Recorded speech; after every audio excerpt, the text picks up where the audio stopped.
And to be quite honest with you, I'm disgusted.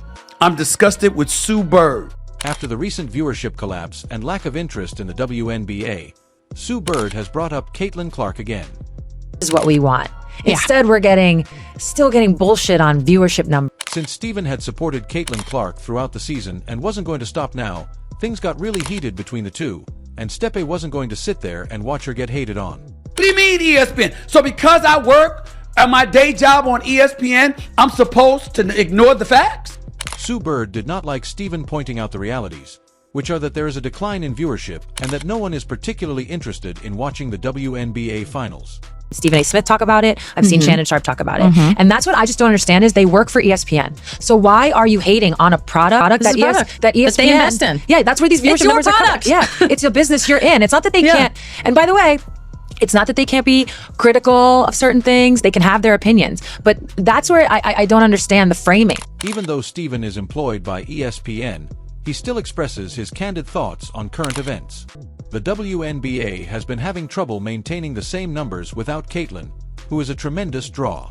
Sue Bird thinks that although if stadiums are still packed and masses are still coming out to watch, fans are still doing so because ticket prices have drastically decreased. See tickets at the Target Center in Minnesota selling for as low as $10. $10 for a playoff game ticket is absurd.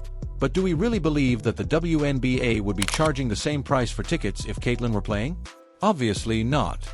Sharp starts to talk about the attendance and says, basically that Caitlin had the highest attendance in the playoffs, which Caitlin Clark played her first 2 rounds in Connecticut, which only holds roughly 10,000, and they got swept, so they never made it back to Cambridge in Indiana to play a home game. So they absolutely did not have the highest attendance. A WNBA legend and one of the most well-respected personalities in women's basketball, Sue Bird, was recently embroiled in an unexpected and intense controversy. It started when Bird allegedly blamed Caitlin Clark for the recent decline in WNBA playoff ratings and ticket sales. Many were taken aback by Bird's remarks because Clark's influence on the sport has been generally commended for garnering enormous attention. There is a Caitlin Clark effect on all of basketball, and especially on women's basketball ratings. Kudos to her. She has elevated an entire sport in viewership. Longtime supporter of the WNBA's expansion and resiliency, Bird believed that Smith's comments unfairly disparaged the league, undermining the players' combined efforts and the league's growth over the years. Bird was quick to counter this narrative, determined to preserve the WNBA's reputation and declare that it could thrive. Beyond the influence of a single player, Sue Bird's annoyance wasn't limited to Steven. She also attacked Shannon Sharp, who had similarly emphasized the enormous amount of attention Caitlin Clark had brought to women's basketball.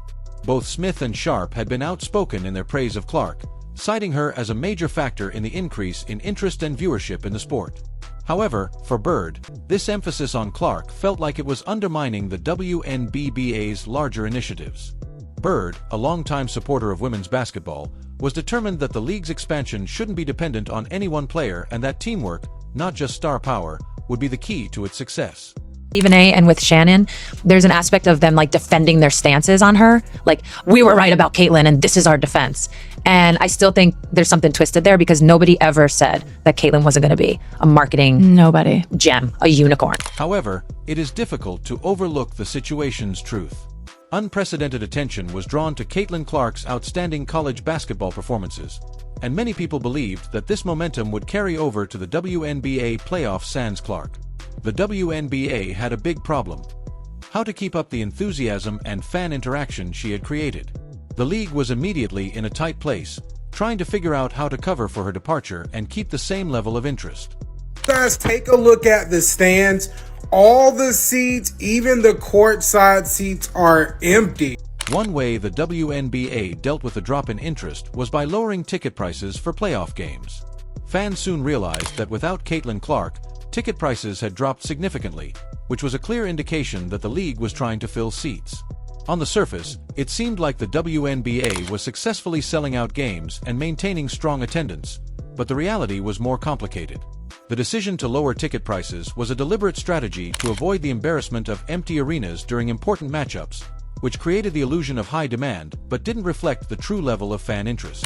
By lowering prices, the league was able to keep stadiums fuller, but it concealed the underlying problem that, in Clark's absence, the enthusiasm and attention simply weren't the same. They're full. It looks full in Vegas. It looks full every single place It is. that you go. TD Garden sold out when Caitlin wasn't playing there for a regular season. Like, It's very possible that the arenas would have been far less packed if the WNBA had maintained ticket prices at the same level as during Caitlin Clark's season. The WNBA has struggled to generate the same level of interest from fans without the buzz and excitement that Clark consistently brought to the game. The league was successful in filling seats and maintaining the appearance of a robust attendance, but this tactic only worked in the short term. Sue Bird was one of the first to recognize Caitlin Clark's enormous potential to transform women's basketball when she first came on the scene, so her recent remarks are all the more shocking given her early support of Clark's influence on the sport. This shift in perspective implies that Bird is more focused on preserving the league's long-term reputation. Sense about things that Caitlin was doing wrong when, in my personal opinion, she was doing nothing but going out there and playing great basketball every night and ignoring the hate that was coming to her from all sides, not only from fans. It's now evident that Caitlin Clark's capacity to garner a great deal of attention for women's basketball has made her both a hero and, in some circles, a target. This is a typical occurrence in sports, where athletes who become extremely popular frequently encounter criticism from rivals as well as occasionally from members of their own industry. For every fan who rejoices in Clark's quick ascent, some people believe that her success represents a challenge to the status quo. Another WNBA legend, Cheryl Swoops, has also voiced conflicting opinions regarding Clark's influence. Clark come into the WNBA and do what she's doing right now immediately?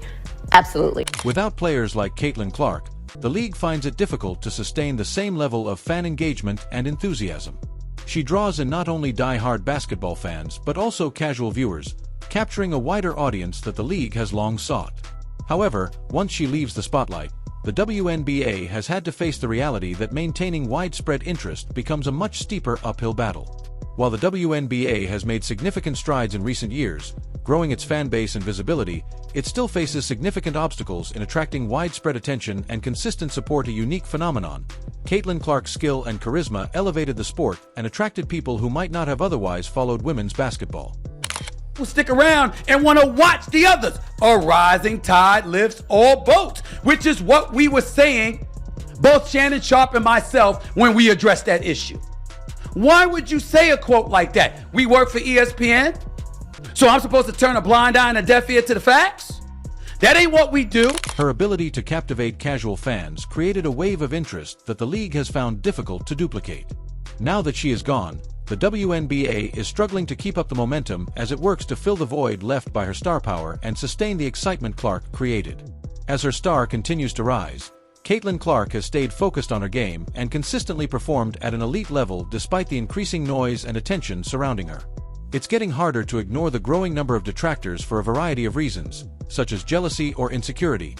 Some people will always push back against an athlete who seems to have it all. We're going to see WNBA playoff viewership down now that Caitlin is out. And is that somewhat factually accurate? Yes.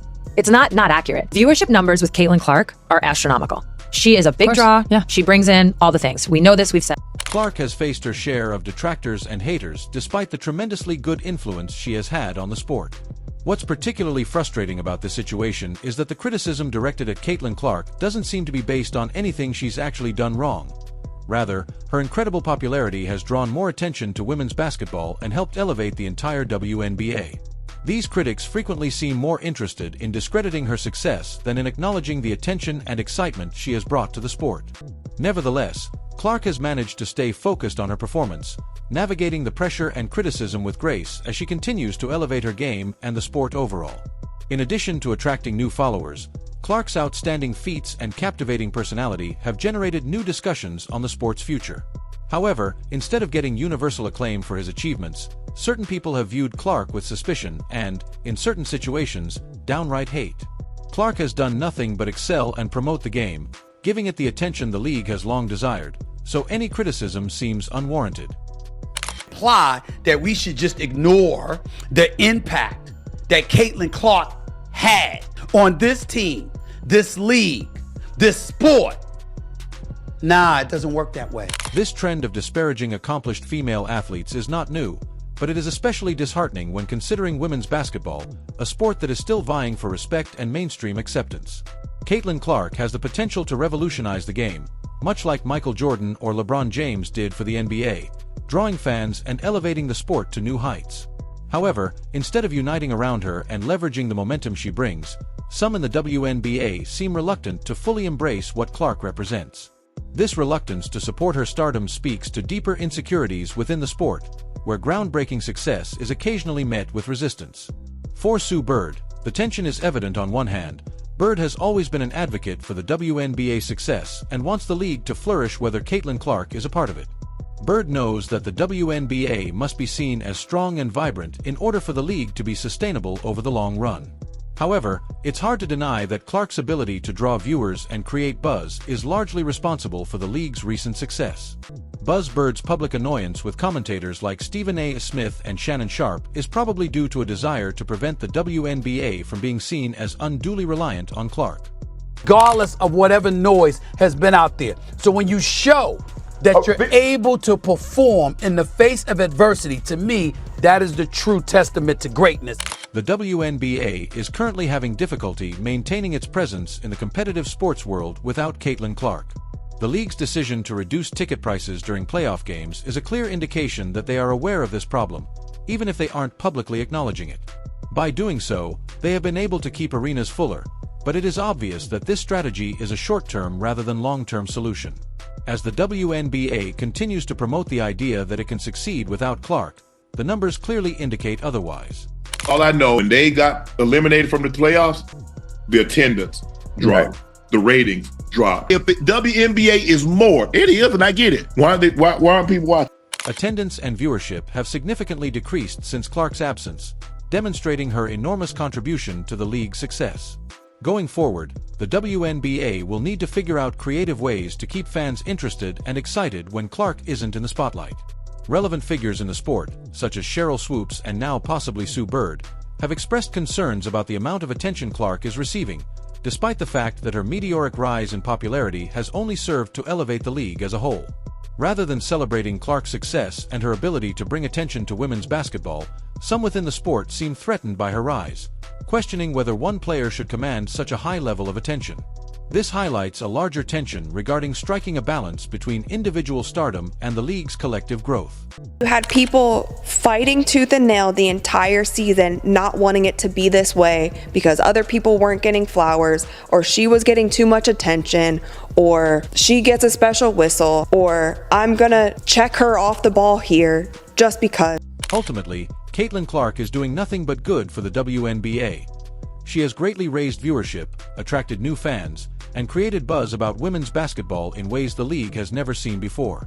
Caitlin Clark, like, what was your adjustment to her? Because that's really like some Steph Curry type of adjustment. No, Caitlin is tough. She's good as advertised. I mean, in the WNBA, like, they saying she's struggling and stuff like that, right? She had 20 points in her debut, 10 turnovers, but, like, I mean, if you have 20 points in your debut and that's a bad game, then, like... That's considered a bad game. That's heavy, bro. What does a good game look like? You know what I'm saying? So, playing against Caitlin Clark, like, she's really that dude. I feel like the pressure on her is on some LeBron drafted into the NBA type of pressure. Like, the pressure is definitely the pressure different. is there. Like, even if she do one wrong thing, the clips is gonna be wrong. As time passes, hopefully more people will realize how much Caitlin Clark has contributed to the WNBA. The league's recent struggles without her should serve as a wake-up call to anyone who doubted her significance. Without Clark, the WNBA simply doesn't have the same level of excitement, energy, or viewership, and that should prompt serious reflection within the sport. It's time for everyone, from fans to players and commentators, to fully acknowledge just how important she is to the future of women's basketball. Clark's presence is not only impactful, it is crucial to the league's continued growth and success.